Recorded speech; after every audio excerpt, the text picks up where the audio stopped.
ना भाई तेरे पॉइंट 1 का एक से प्रश्न क्या 1 से 4 तक हम लोग पढ़ लिए हैं। अब हम लोग पढ़ेंगे प्रश्न संख्या 5।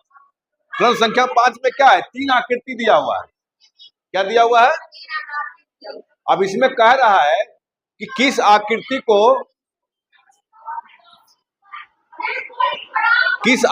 को दूरी तय करने में कम समय लगेगा। क्या है ना, कोई दौड़ रहा है, इस आकृति पे कोई दौड़ रहा है। क्या कर रहा है?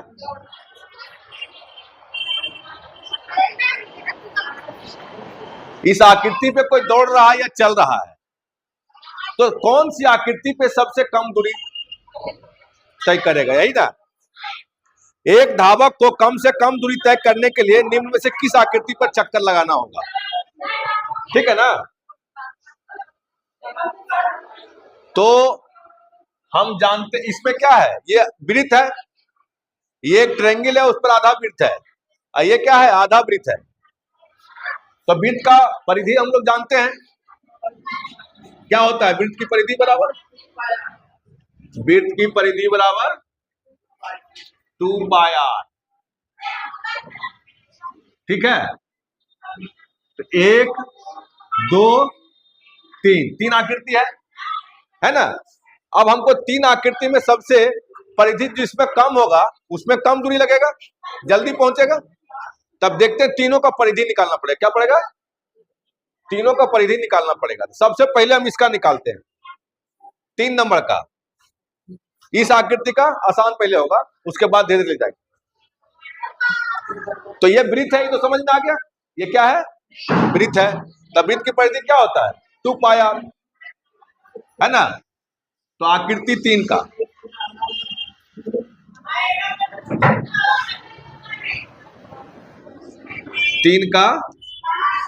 परिधि है ना, कितना होगा?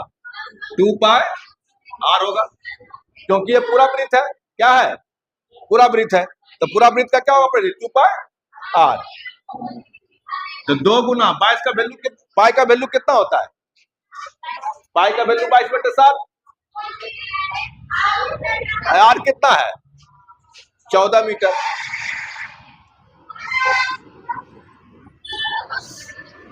ये कटेगा तो 2 गुना 22 और गुना 2 मीटर, तो कितना हो जाएगा? 88 मीटर। ये 88 मीटर, इसका दूरी कितना हुआ? इसका दूरी कितना हो गया? 88 मीटर। ठीक है। अब आकृति 1 का देखो, निकालो आकृति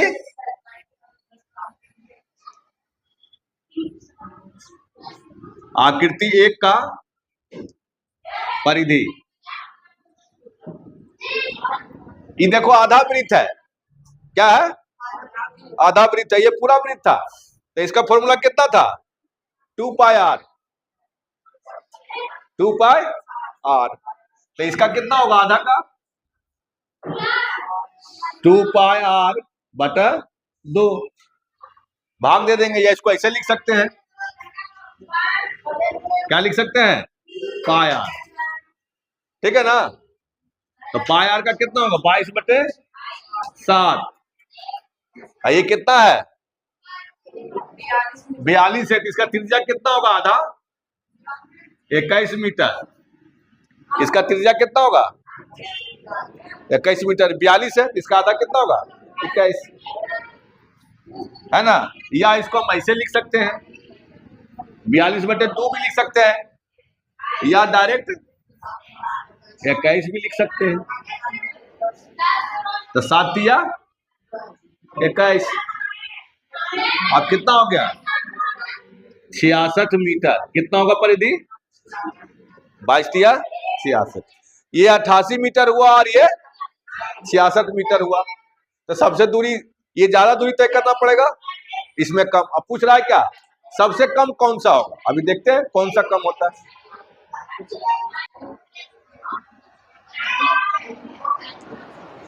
आकृति 2 का परिधि।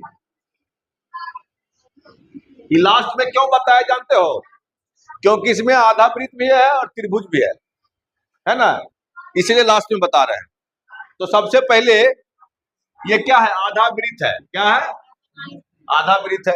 तो आधा वृत्त, इसका व्यास कितना हो गया, 14 सेंटीमीटर है। तो इसका त्रिज्या कितना होगा, 7 मीटर। त्रिज्या बराबर क्या होता है, लिख लो। त्रिज्या बराबर व्यास बटे 2। तो व्यास कितना है, 14, और बटे 2 कितना हो गया, 7 मीटर। इसका त्रिज्या कितना हो गया, 7 मीटर। आकृति 2 में क्या है, अर्धवृत्त का क्षेत्रफल। अर्धवृत्त का क्षेत्रफल, सॉरी, अर्धवृत्त का परिधि जोड़ त्रिभुज का परिधि, त्रिभुज का परिमाप। क्या हो जाएगा, ये त्रिभुज का परिमाप और अर्धवृत्त का क्षेत्रफल।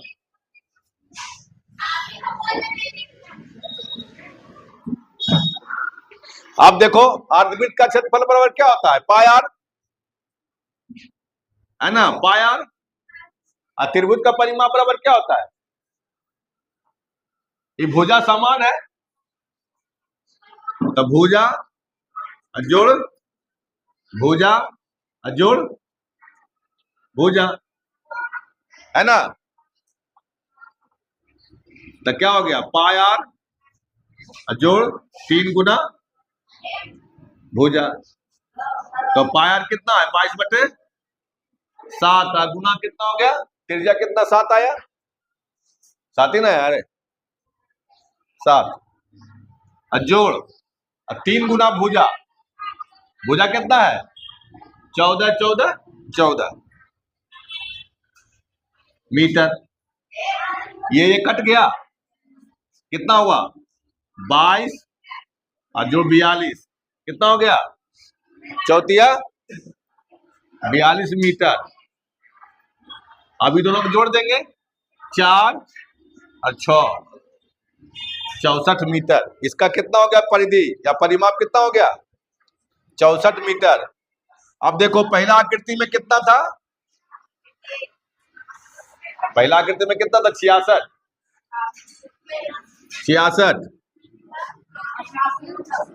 88 तीसरा आकृति में था ना।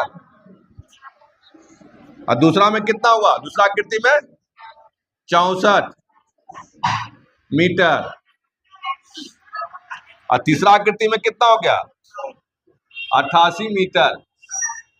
सबसे ज्यादा दूरी किसमें तय करना पड़ रहा है, 3 नंबर वाला में, और सबसे कम दूरी 2 नंबर वाला में।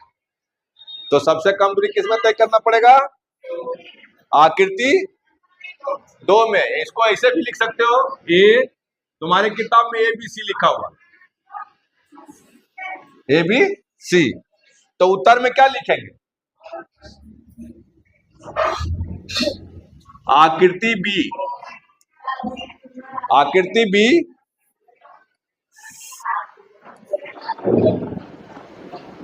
में धावक को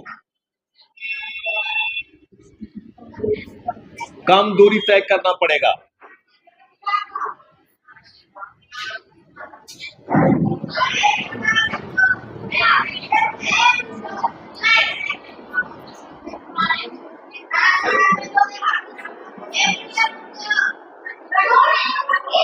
ठीक है, समझ में आया। परिधि और परिमाप क्या है, दोनों एक ही चीज है, खाली वृत्त में परिधि होता है और बाकी में परिमाप होता है। आगे ही बता चुके हैं।